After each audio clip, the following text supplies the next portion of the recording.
13 ऊष्मा, ठीक है। यानी ऊष्मा हीट यह वह ऊर्जा है जो एक वस्तु से दूसरे वस्तु में केवल तापांतर के कारण स्थानांतरित होता है। ऊष्मा जो होता है यह एक ऊष्मा क्या होता है, एक ऊर्जा होता है जो एक वस्तु से दूसरे वस्तु में केवल तापांतर यानी टेम्परेचर के कारण स्थानांतरित होता है। किसी वस्तु में निहित ऊष्मा उस वस्तु के द्रव्यमान पर निर्भर करती है। यानी ऊष्मा जो होती है किसी वस्तु में निहित ऊष्मा उस वस्तु के द्रव्यमान पर निर्भर करती है। यदि कार्य W ऊष्मा Q में बदलता है, यदि कार्य जो है ऊष्मा में Q में बदलता है तो W बाई यानी ऊष्मा बराबर W बाई Q बराबर जूल या वाट, यानी वाट बराबर जूल कूलम्ब जहाँ होता है। जूल एक नियतांक है जिसे ऊष्मा का यांत्रिक तुल्यांक कहते हैं, जिसे ऊष्मा का क्या कहते हैं, यांत्रिक तुल्यांक कहते हैं। यानी जूल का मान 4.186 जूल पर कैलोरी होता है। यानी जूल का मान कितना होता है, 4.186 जूल पर कैलोरी होता है। इसका तात्पर्य यह हुआ कि यदि 4.186 जूल का यांत्रिक कार्य किया जाए तो उत्पन्न ऊष्मा की मात्रा 1 कैलोरी होगी। अब है ऊष्मा के मात्रक, क्या है, ऊष्मा के मात्रक, ऊष्मा के मात्रक यूनिट ऑफ हीट्स। ऊष्मा का यह सही मात्रक जूल होता है। ऊष्मा का यह सही मात्रक क्या होता है, जूल होता है। इसके लिए निम्न मात्रक का भी प्रयोग किया जाता है, इसके लिए निम्न मात्रक का भी प्रयोग किया जाता है। पहला है कैलोरी, किसका, कैलोरी। एक ग्राम जल का ताप 1 डिग्री सेंटीग्रेड बढ़ाने के लिए आवश्यक ऊष्मा की मात्रा को कैलोरी कहते हैं।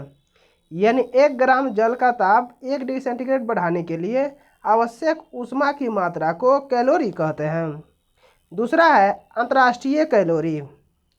1 ग्राम शुद्ध जल का ताप 14.5 डिग्री सेंटीग्रेड से 15.5 डिग्री सेंटीग्रेड तक बढ़ाने के लिए आवश्यक ऊष्मा की मात्रा को 1 कैलोरी कहा जाता है। यानी अंतर्राष्ट्रीय कैलोरी, इंटरनेशनल कैलोरी।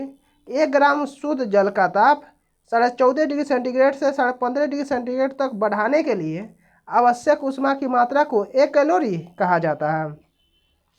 अब ऐसे तीसरा है ब्रिटिश थर्मल यूनिट। क्या है, British thermal unit. British thermal unit 1 pound जल का ताप 1 डिग्री फ़ारेनहाइट बढ़ाने के लिए आवश्यक ऊष्मा की मात्रा 1 ब्रिटिश थर्मल यूनिट कहते हैं। ब्रिटिश थर्मल यूनिट किसे कहते हैं, 1 पाउंड जल का ताप 1 डिग्री फ़ारेनहाइट बढ़ाने के लिए आवश्यक ऊष्मा की मात्रा को 1 ब्रिटिश थर्मल यूनिट कहते हैं। यानी 1 पाउंड में कितना केजी होता है, कितना ग्राम होता है, 453 ग्राम, 453 ग्राम होता है, ठीक है। 1 पाउंड में कितना ग्राम होता है, 453 ग्राम। चलिए अब आगे देखते हैं। अब देखते हैं ताप, टेम्परेचर। ताप वह भौतिक कारक है, ताप वह भौतिक कारक है जो एक वस्तु से दूसरी वस्तु में ऊष्मीय ऊर्जा के प्रवाह की दिशा निश्चित करता है।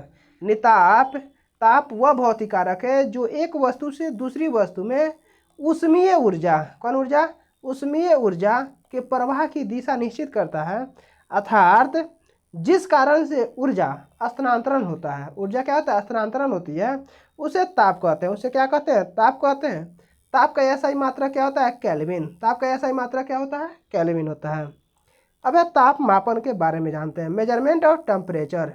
ताप मापन के बारे में, तापमापी का निर्माण गैलीलियो ने किया था। तापमापी का निर्माण किसने किया था, गैलीलियो ने किया था। तापमापी, थर्मोमीटर।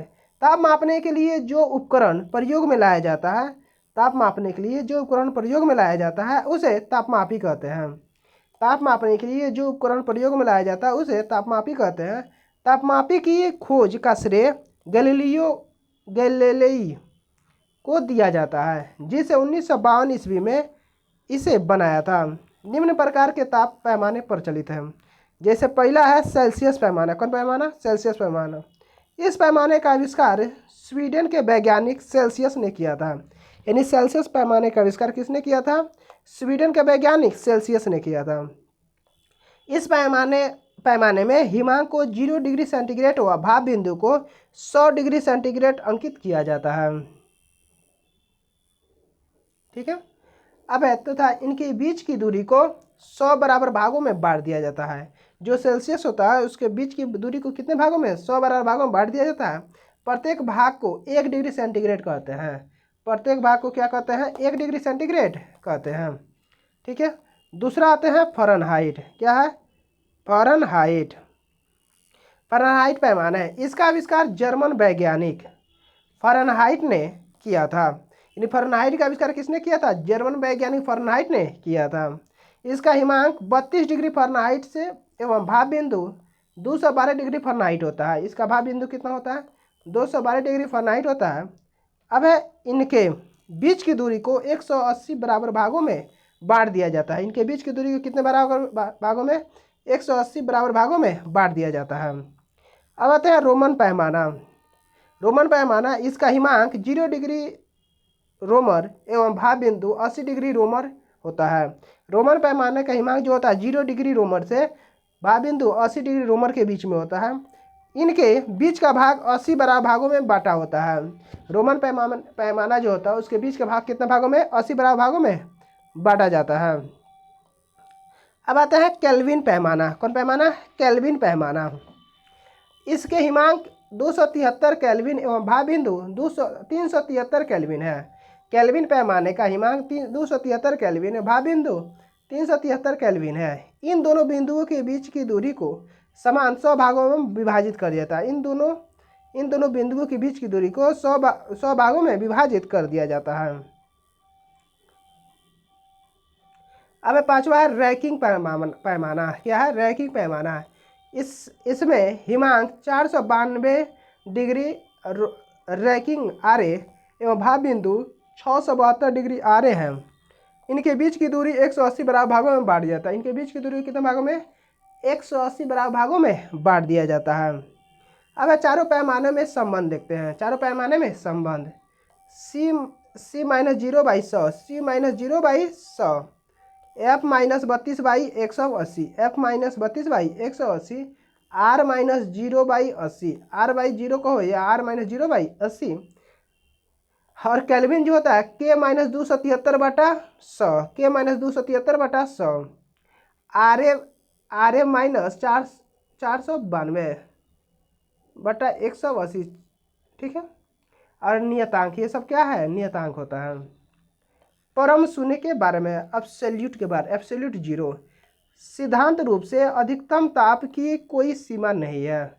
सैद्धांतिक रूप से ताप का कोई सीमा नहीं है, परंतु निम्नतम ताप की सीमा है। उच्च सीमा का कोई सीमा नहीं है, लेकिन निम्न सीमा का उसका सीमा है। किसी भी वस्तु का ताप -273.15 डिग्री सेंटीग्रेड से कम नहीं हो सकता है। यानी किसी भी वस्तु का टेम्परेचर -273.15 डिग्री सेंटीग्रेड से कम नहीं हो सकता है। यानी यह संसार का सबसे न्यूनतम तापमान है। यानी संसार का सबसे न्यूनतम तापमान क्या होता है -273.15 डिग्री सेंटीग्रेड होता है। यानी यह संसार का सबसे न्यूनतम तापमान है। इसे परम शून्य ताप कहते हैं। इसे क्या कहते हैं परम शून्य ताप कहते हैं। केल्विन पैमाने पर 0 केल्विन लिखते हैं। केल्विन पैमाने पर क्या लिखता है 0 केल्विन लिखते हैं। अब है अर्थात 0 केल्विन बराबर -273.15 डिग्री सेंटीग्रेड एवं 273.16 केल्विन बराबर 0 डिग्री सेंटीग्रेड होता है। ठीक है। अब है पहले सेल्सियस पैमाने को सेंटीग्रेड पैमाना कहा जाता था।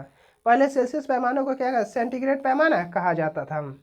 केल्विन में व्यक्त ताप में डिग्री नहीं लिखा जाता है। केल्विन में व्यक्त ताप में डिग्री नहीं लिखा जाता है। पारा 39 डिग्री सेंटीग्रेड जमता है। पारा जो होता है 39 डिग्री सेंटीग्रेड जमता है। अतः इससे निम्न ताप ज्ञात करने के लिए अल्कोहल तापमापी का प्रयोग किया जाता है। अतः इसमें निम्न ताप ज्ञात करने के लिए अल्कोहल तापमापी का प्रयोग किया जाता है। अल्कोहल -115 डिग्री सेंटीग्रेड पर जमता है। अल्कोहल जो है -115 डिग्री सेंटीग्रेड पर जमता है। अब नोट में आते हैं। मानव शरीर का तापमान 98.6 डिग्री फ़ारेनहाइट तथा 37 डिग्री सेंटीग्रेड पर होता है। मानव शरीर का तापमान जो होता है 98.6 डिग्री फ़ारेनहाइट तथा 37 डिग्री सेंटीग्रेड पर होता है। अब है द्रव तापमापी। पारा तापमापी लगभग -30 डिग्री सेंटीग्रेड से 350 डिग्री सेंटीग्रेड तक के ताप मापने के लिए प्रयुक्त होता है। द्रव तापमापी जो होता है, पारा तापमापी लगभग -30 डिग्री सेंटीग्रेड से 350 डिग्री सेंटीग्रेड ताप मापने के लिए प्रयुक्त होता है। द्रव तापमापी में प्रायः पारा या अल्कोहल का प्रयोग करते हैं। किसका प्रयोग करते हैं? पारा या अल्कोहल का प्रयोग करते हैं। अब है पारा, नोट में है पारा। पारा थर्मामीटर का आविष्कार फ़ारेनहाइट ने किया था। पारा थर्मामीटर का, मरकरी थर्मामीटर का आविष्कार किसने किया था? फ़ारेनहाइट ने किया था। ठीक है। अब है गैस तापमापी। क्या है?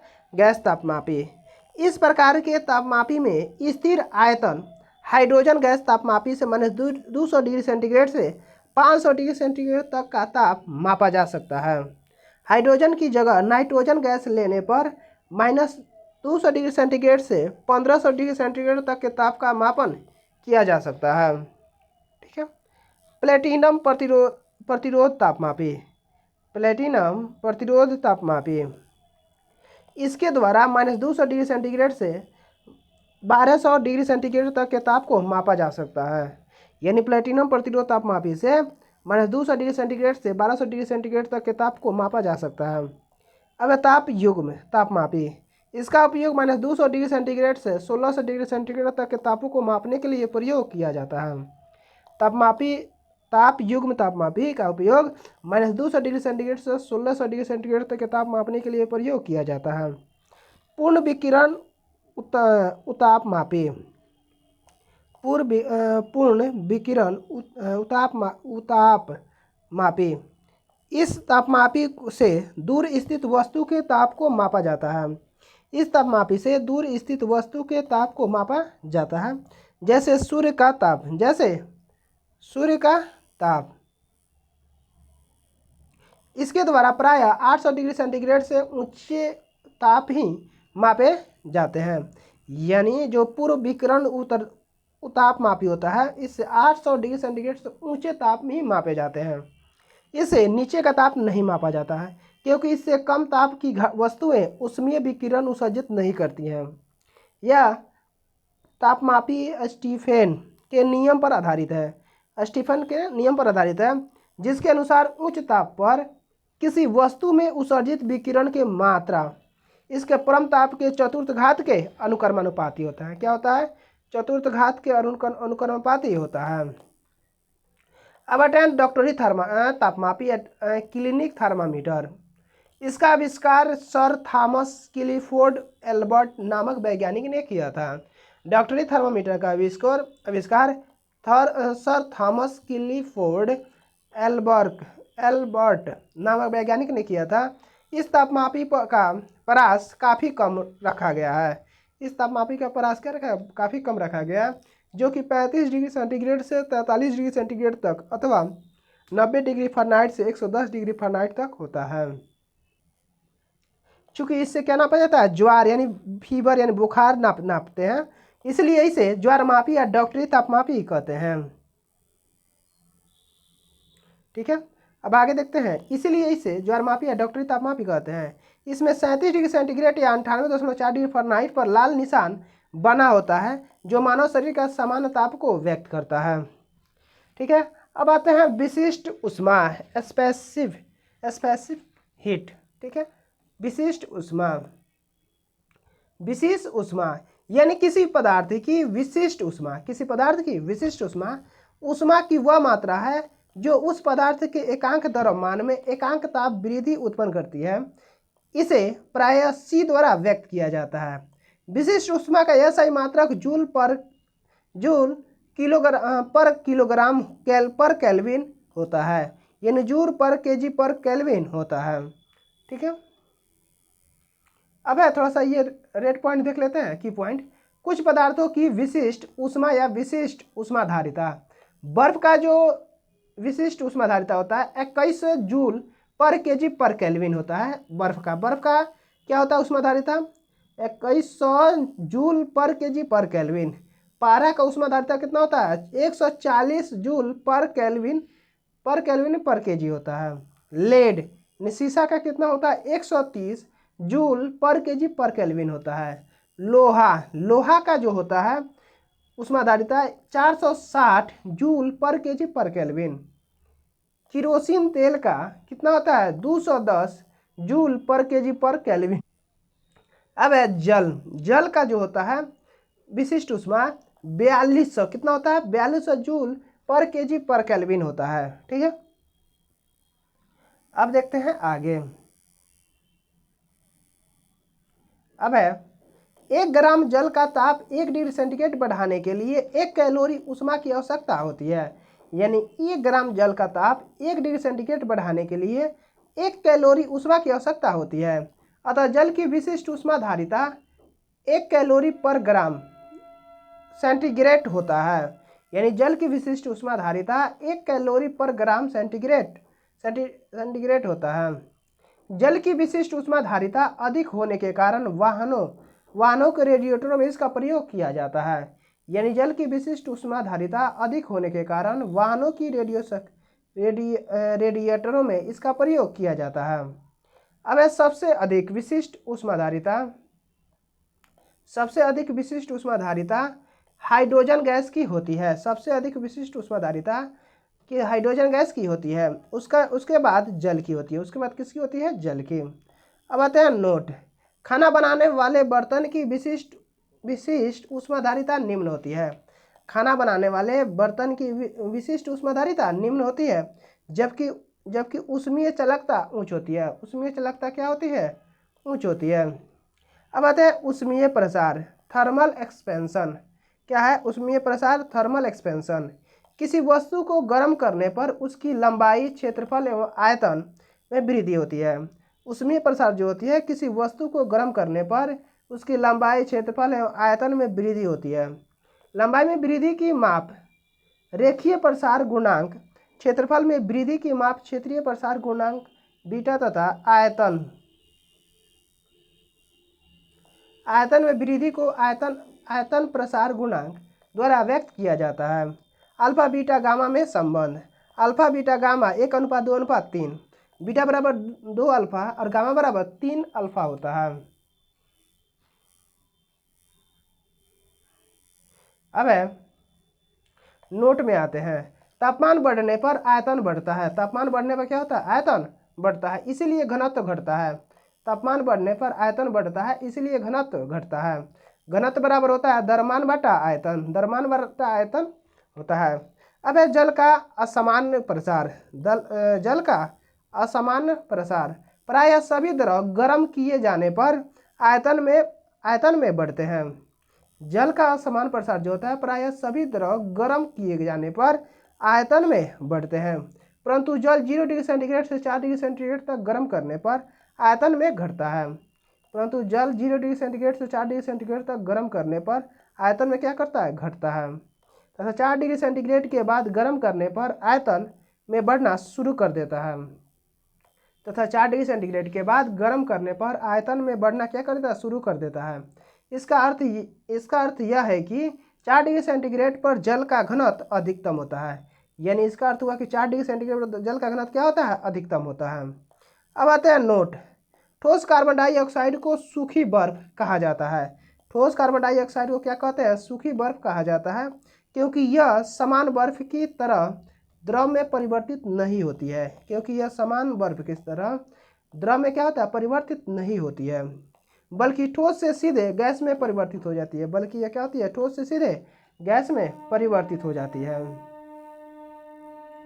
अब है ऊष्मा का संचरण।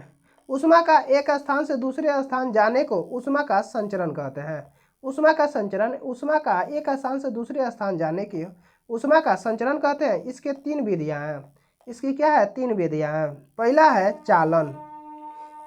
चालन के द्वारा ऊष्मा पदार्थ में एक स्थान से दूसरे स्थान तक पदार्थ के कणों को अपने स्थान का परिवर्तन किए बिना पहुंचती है। चालन जो होता है, चालन के द्वारा ऊष्मा पदार्थ के में एक स्थान से दूसरे स्थान तक पदार्थ के कणों के अपने स्थान का परिवर्तन किए बिना पहुंचती है। अब ठोस में ऊष्मा का संचरण चालन विधि द्वारा ही होता है। ठोस में ऊष्मा का संचरण चालन विधि द्वारा ही क्या होता है। अब आते हैं संवहन, कन्वेक्शन। ठीक है, संवहन यानी इस विधि में ऊष्मा का संचरण पदार्थ के कणों के स्थानांतरण के द्वारा होता है। संवहन जो होता है इस विधि में ऊष्मा का अब है इस प्रकार पदार्थ के कणों के स्थानांतरण से धाराएं बहती हैं जिन्हें संवहन धाराएं कहते हैं। इस विधि में ऊष्मा की हानि सबसे तेज गति से होती है। इस विधि में ऊष्मा की हानि क्या होती है? सबसे तेज गति से होती है। अगला पॉइंट है यानी गैसों एवं द्रव्यों में ऊष्मा का संचरण संवहन द्वारा ही होता है। यानी गैसों एवं द्रव्यों में ऊष्मा का जो संचरण होता है संवहन द्वारा ही होता है। रेफ्रिजरेटर में प्रशीतन पेटिका फ्रीजिंग चेस्ट ऊपर में होती है। यानी रेफ्रिजरेटर में जो प्रतिशत पेटिका होती है ऊपर में होती है ताकि रेफ्रिजरेटर का अन्य भाग संवहन के द्वारा ढकी हो। ठीक है। अब है यदि रेफ्रिजरेटर के दरवाजे कुछ घंटे के लिए खुले छोड़ दे तो कमरे का तापमान बढ़ जाता है। यदि रेफ्रिजरेटर के दरवाजे को कुछ घंटे के लिए खोल दे तो तापमान क्या हो जाएगा? बढ़ जाए, कमरे का तापमान बढ़ जाएगा। ठीक है। वायुमंडल संवहन विधि के द्वारा ही गर्म होता है। वायुमंडल जो है संवहन विधि के द्वारा ही गर्म होता है। तीसरा है विकिरण रेडिएशन। इस विधि में ऊष्मा गर्म वस्तु से ठंडी वस्तु की ओर बिना किसी माध्यम की सहायता के तथा बिना माध्यम को गर्म किए प्रकाश की चाल से सीधी रेखा में संचरित होती है। यह ऊष्मा संचरण की सबसे तीव्र विधि है। यह ऊष्मा संचरण की क्या है? सबसे तीव्र विधि है। सूर्य की ऊष्मा पृथ्वी तक विकिरण विधि के द्वारा ही पहुंचती है। यानी सूर्य की जो ऊष्मा होती है पृथ्वी तक विकिरण विधि के द्वारा ही पहुंचती है। अब है कृषिका विकिरण। क्या है कृषिका विकिरण? जब किसी ठोस पदार्थ को गर्म किया जाता है तब उसे विस्तृत परास वाले तरंगदैर्घ्य के विकिरण उत्सर्जित होते हैं। यानी जब किसी ठोस पदार्थ को गर्म किया जाता है तब उसे विस्तृत परास वाले तरंगदैर्घ्य के विकिरण उत्सर्जित होते हैं। उदाहरण के लिए जब किसी लोहे की छड़ को भट्ठी में गर्म करते हैं तब इसका रंग पहले से हल्का लाल हो जाता है। इसका रंग क्या होता है? हल्का लाल होता है। जैसे जैसे ताप बढ़ता जाता है वैसे वैसे वह अधिक लाल होता जाता है। जब इसे और गर्म किया जाता है तब इससे निकलने वाली विकिरण का रंग सफ़ेद हो जाता है।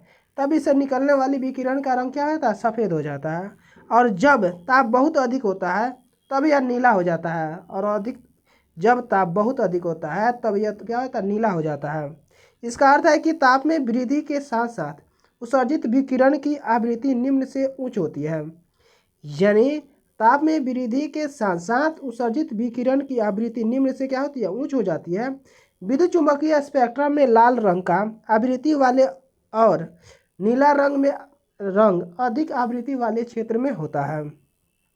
एक ऐसा आदर्श पिंड जो हर प्रकार की आवृत्ति में विकिरणों को उत्सर्जित तथा आवेशित करता है कृषिका तथा पिंड उत्सर्जित विकिरण को कृषिका विकिरण कहते हैं। ठीक है। कृषिका विकिरण कहते हैं। कृषिका से उत्सर्जित विकिरण का यथार्थ आवृत्ति और तीव्रता के बीच विकिरण का आरेख उसके ताप पर निर्भर करता है। दिए गए तापमान पर उत्सर्जित विकिरण की तीव्रता तरंगदैर्घ्य से कम होने के साथ बढ़ती है। यह एक तरंगदैर्घ्य पर अधिकतम होती है। अधिकतम होती है। उसके बाद तरंगदैर्घ्य के और कम होने पर यह घटनी शुरू होती है। और कम होने पर क्या होता है? घटनी शुरू होती है। प्रकाश के तरंग सिद्धांत के आधार पर उपरोक्त परिणामों की संतोषजनक व्याख्या नहीं की जा सकती है। यानी प्रकाश के तरंग सिद्धांतों के आधार पर उपरोक्त परिणामों की संतोषजनक व्याख्या नहीं की जा सकती है। मैक्स प्लांक ने इसके लिए सुझाव दिया कि परमाणु और अणु केवल विविक्त मात्राओं में ऊर्जा उत्सर्जित या अवशोषित करते हैं, न कि अनवरत रूप में जैसे पहले माना जाता था। विद्युत चुम्बकीय विकिरण के रूप में उस ऊर्जा की जिस न्यूनतम मात्रा का उत्सर्जन या अवशोषण होता है उसे प्लांक द्वारा क्वांटम के नाम दिया गया है।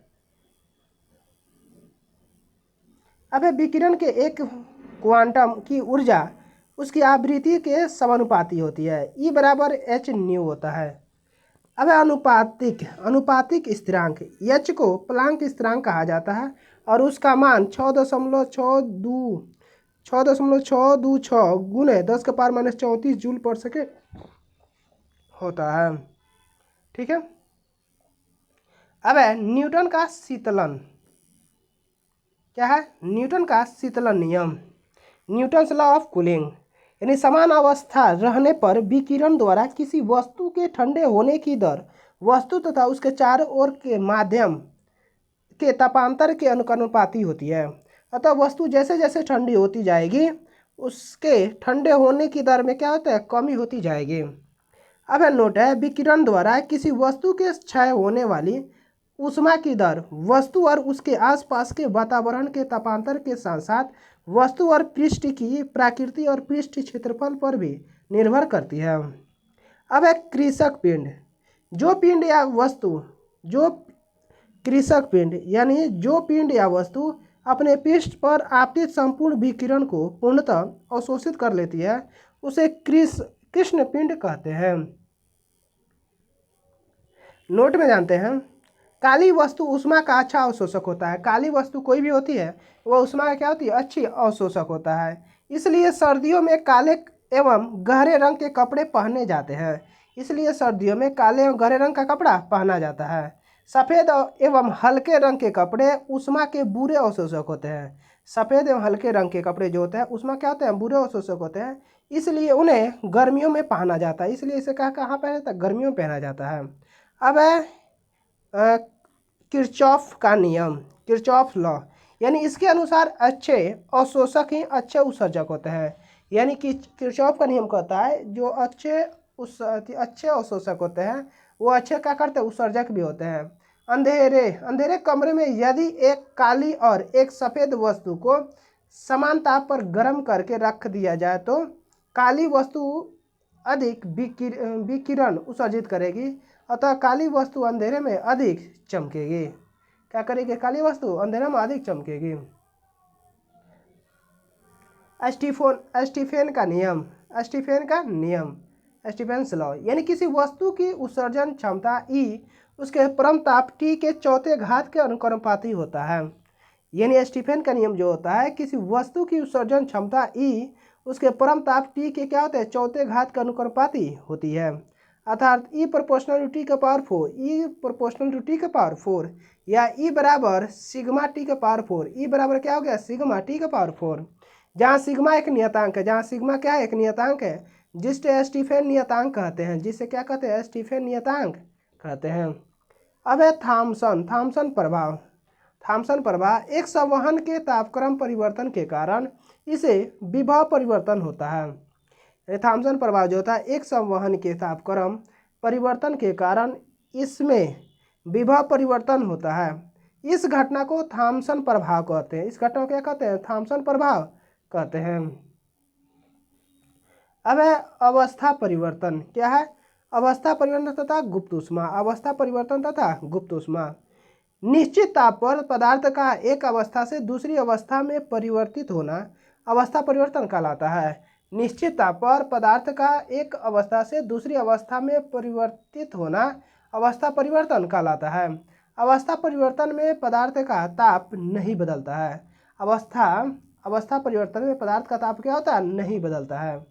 अब आते हैं त्रिकणीय बिंदु। क्या है? त्रिक बिंदु, वह बिंदु जिस पर तीनों अवस्थाएं ठोस, तरल एवं गैस तीनों एक साथ पाई जाती है। त्रिक बिंदु जो है वह बिंदु जिस पर तीनों अवस्थाएं ठोस, तरल एवं गैस तीनों एक साथ पाई जाती है क्या कहलाती है? त्रिक बिंदु कहलाती है। अब है गलनांक। क्या है? गलनांक निश्चित ताप पर ठोस का द्रव में बदलना गलनांक कहलाता है। यानी निश्चित ताप पर ठोस का द्रव में बदलना क्या कहलाता है? गलन कहलाता है। तथा इस निश्चित ताप को ठोस का गलनांक कहते हैं। क्या कहते हैं? ठोस का गलनांक कहते हैं। अब आते हैं हिमांक। निश्चित ताप पर द्रव का ठोस में बदलना हिमीकरण कहलाता है।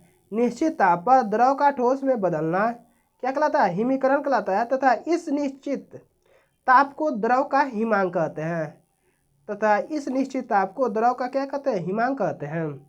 प्रायः गलनांक एवं हिमांक बराबर होते हैं। प्रायः गलनांक एवं हिमांक क्या होता है, बराबर होते हैं।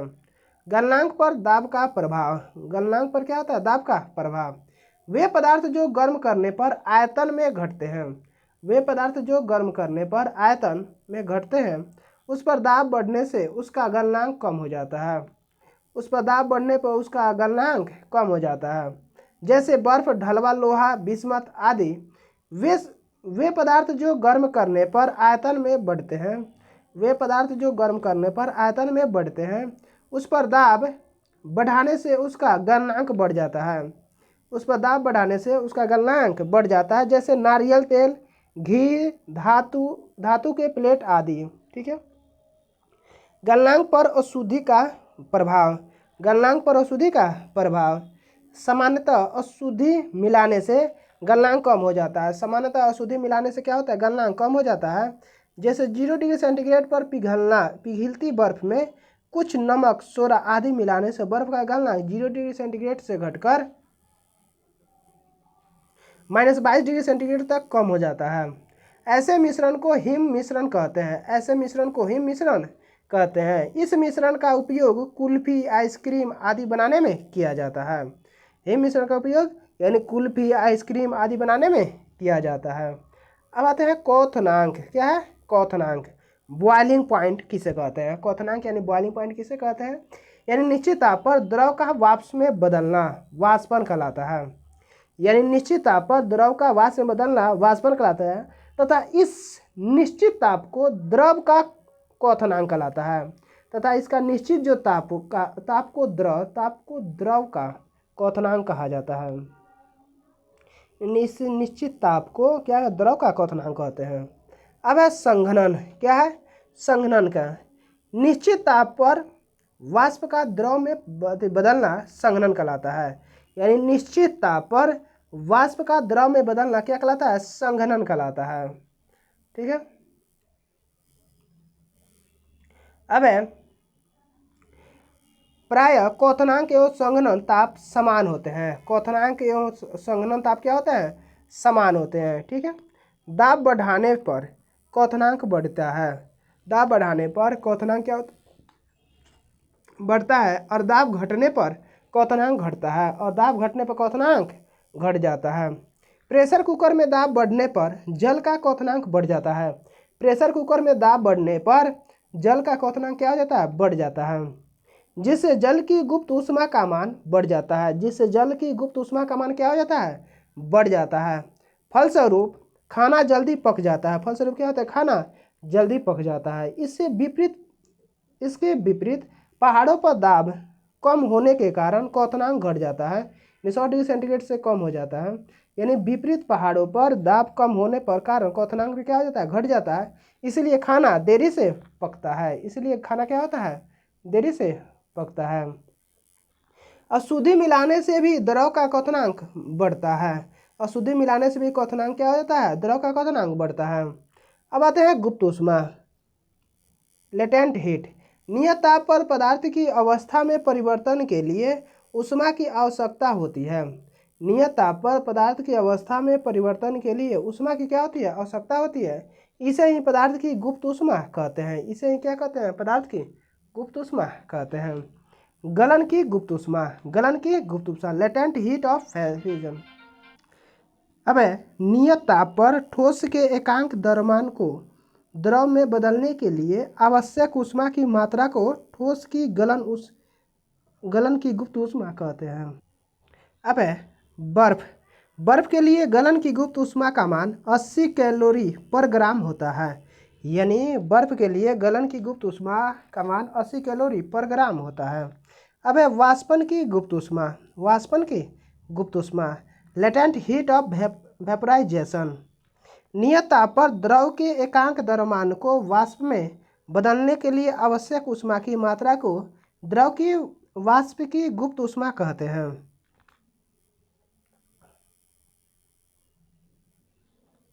जल के लिए वाष्पन के गुप्त ऊष्मा का मान 540 कैलोरी पर ग्राम होता है, यदि पदार्थ की गुप्त ऊष्मा L है, यदि पदार्थ की गुप्त ऊष्मा L है तो पदार्थ में यम द्रव्यमान की अवस्था परिवर्तन के लिए आवश्यक ऊष्मा Q बराबर ml होता है। अब एक गुप्त ऊष्मा का एसआई मात्रक जूल पर केजी होता है, यानी गुप्त ऊष्मा का एसआई मात्रक क्या होता है, जूल पर केजी होता है। अब उबलते उबलते जल की अपेक्षा भाप से जलने पर अधिक कष्ट होता है, क्योंकि जल की अपेक्षा भाप की गुप्त ऊष्मा अधिक होती है। उबलते जल की अपेक्षा भाप से जलने पर अधिक कष्ट होता है, क्योंकि जल की अपेक्षा भाप की गुप्त ऊष्मा क्या होता है, अधिक होती है। अब है सीबेक प्रभाव। यह तापमान अंतर का बिजली के रूपांतरण है।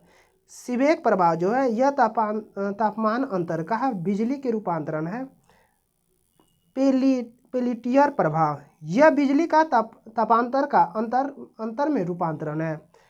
पेल्टियर प्रभाव जो होता है यह बिजली का तापांतर अंतर में रूपांतरण है। अब आते हैं वाष्पीकरण यानी इवेपोरेशन।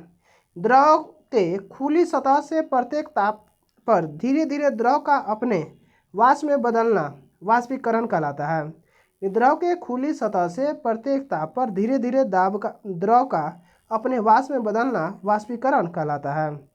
अथवा किसी द्रव का उसके क्वथनांक से पूर्व उसके वाष्प में बदलने की प्रक्रिया को वाष्पीकरण कहते हैं। अथवा किसी द्रव का उसके क्वथनांक से पूर्व उसके वाष्प में बदलने की प्रक्रिया को वाष्पीकरण कहते हैं। जब तापमान उच्च हो और द्रव पृष्ठ क्षेत्रफल अधिक हो तो द्रव के पृष्ठ से वाष्पीकरण तेजी होगा, यानी द्रव के पृष्ठ से वाष्पीकरण तेजी होगा। ठीक है। अब है प्रशीतक रेफ्रिजरेटर। प्रशीतक में वाष्पीकरण द्वारा ठंडक कूलिंग उत्पन्न की जाती है। प्रशीतक में वाष्पीकरण द्वारा ठंडक उत्पन्न की जाती है। तांबे की एक वाष्प कुंडली में द्रव फ्रियोन भरा रहता है। क्या भरा रहता है? फ्रियोन भरा रहता है, जो वाष्पीकृत होकर ठंडक उत्पन्न करता है। जो वाष्पीकृत होकर क्या करता है? ठंडक उत्पन्न करता है। अब है आपेक्षिक आर्द्रता रिलेटिव ह्यूमिडिटी। किसी दिए हुए ताप पर वायु के किसी आयतन में उपस्थित जलवाष्प की मात्रा तथा उसी ताप पर उसी आयतन की वायु को संतृप्त करने के लिए आवश्यक जलवाष्प की मात्रा के अनुपात को अपेक्षित आर्द्रता कहते हैं। इस अनुपात को 100 से गुना करते हैं। इस अनुपात को क्या करते हैं? 100 से गुना करते हैं, क्योंकि अपेक्षिक आर्द्रता को प्रतिशत में व्यक्त किया जाता है। क्योंकि अपेक्षिक आर्द्रता को प्रतिशत के रूप में व्यक्त किया जाता है। इसकी कोई इकाई नहीं होती है। इसकी कोई इकाई नहीं होती है। अब अपेक्षिक आर्द्रता मापने के लिए हाइग्रोमीटर नामक यंत्र का इस्तेमाल किया जाता है। अपेक्षिक आर्द्रता मापने के लिए हाइग्रोमीटर नामक यंत्र का इस्तेमाल करते हैं। नियत जलवाष्प पर ताप बढ़ने पर अपेक्षिक आर्द्रता घट जाती है। नियत जलवाष्प पर ताप बढ़ने पर अपेक्षिक आर्द्रता क्या हो जाती है? घट जाती है। ओस बनने के लिए 100% अपेक्षिक आर्द्रता होनी चाहिए, यानी ओस बनने के लिए 100% अपेक्षिक आर्द्रता होनी चाहिए। वातानुकूलन सामान्यतः मनुष्य के स्वास्थ्य एवं अनुकूल जलवायु के लिए निम्न परिस्थितियां होनी चाहिए, यानी सामान्यतः मनुष्य के स्वास्थ्य एवं अनुकूल जलवायु के लिए निम्न परिस्थितियां होनी चाहिए। पहला है ताप 23 डिग्री सेंटीग्रेड से 25 डिग्री सेंटीग्रेड। दूसरा अपेक्षिक आर्द्रता 60 डिग्री सेंटीग्रेड से 60% से 65% के बीच होना चाहिए। अपेक्षिक आर्द्रता 60 से 65% होना चाहिए। वायु की गति जो है 0.75 मीटर पर मिनट से 2.5 मीटर पर मिनट तक होनी चाहिए। अब है ऊष्मागतिकी के नियम, थर्मोडायनेमिक्स। क्या है? थर्मोडायनेमिक्स। ऊष्मागतिकी का प्रथम नियम। ऊष्मागतिकी का प्रथम नियम। ऊष्मागतिकी का प्रथम नियम मुख्यतः ऊर्जा संरक्षण को प्रदर्शित करता है। ऊष्मागतिकी का प्रथम नियम मुख्यतः ऊर्जा संरक्षण को क्या करता है? प्रदर्शित करता है। इस नियम के अनुसार किसी निकाय को दी जाने वाली ऊष्मा दो प्रकार के कार्यों में व्यक्त होगी। यानी ऊष्मागतिकी का प्रथम नियम मुख्यतः ऊर्जा संरक्षण को प्रदर्शित करता है। इस नियम के अनुसार किसी निकाय को दी जाने वाली ऊष्मा दो प्रकार के कार्यों में व्यक्त होती है। अब निकाय की आंतरिक ऊर्जा में वृद्धि करने में, जिससे निकाय का ताप बढ़ता है। दूसरा है बाह्य कार्य करने में, बाह्य कार्य करने में। अब है समतापी प्रक्रम। क्या है? समतापी प्रक्रम, आइसोथर्मल प्रोसेस। जब किसी निकाय में कोई परिवर्तन इस प्रकार हो कि निकाय का ताप पूरी क्रिया में स्थिर है, तो उस परिवर्तन को समतापी परिवर्तन कहते हैं। यानी समतापी प्रक्रम किसे कहते हैं? जब किसी निकाय में कोई परिवर्तन इस प्रकार के हो कि निकाय का ताप पूरी क्रिया में स्थिर रहे, तो उस परिवर्तन को समतापी परिवर्तन कहते हैं। अब है रुद्रोष्म प्रक्रम। यदि किसी निकाय में कोई परिवर्तन इस प्रकार हो कि पूरी प्रक्रिया के दौरान निकाय न तो बाहरी माध्यम को ऊष्मा दे और न ही उसके कोई ऊष्मा ले, तो इसका परिवर्तन को रुद्रोष्म परिवर्तन कहते हैं। कार्बन डाइऑक्साइड का अचानक प्रसार होने पर वह शुष्क बर्फ के रूप में बदल जाती है। कार्बन डाइऑक्साइड का अचानक प्रसार होने पर वह शुष्क बर्फ में रूप में बदल जाता है। यह रुद्रोष्म परिवर्तन का उदाहरण है। यह क्या है? रुद्रोष्म परिवर्तन का उदाहरण है। ऊष्मागतिकी का दूसरा नियम।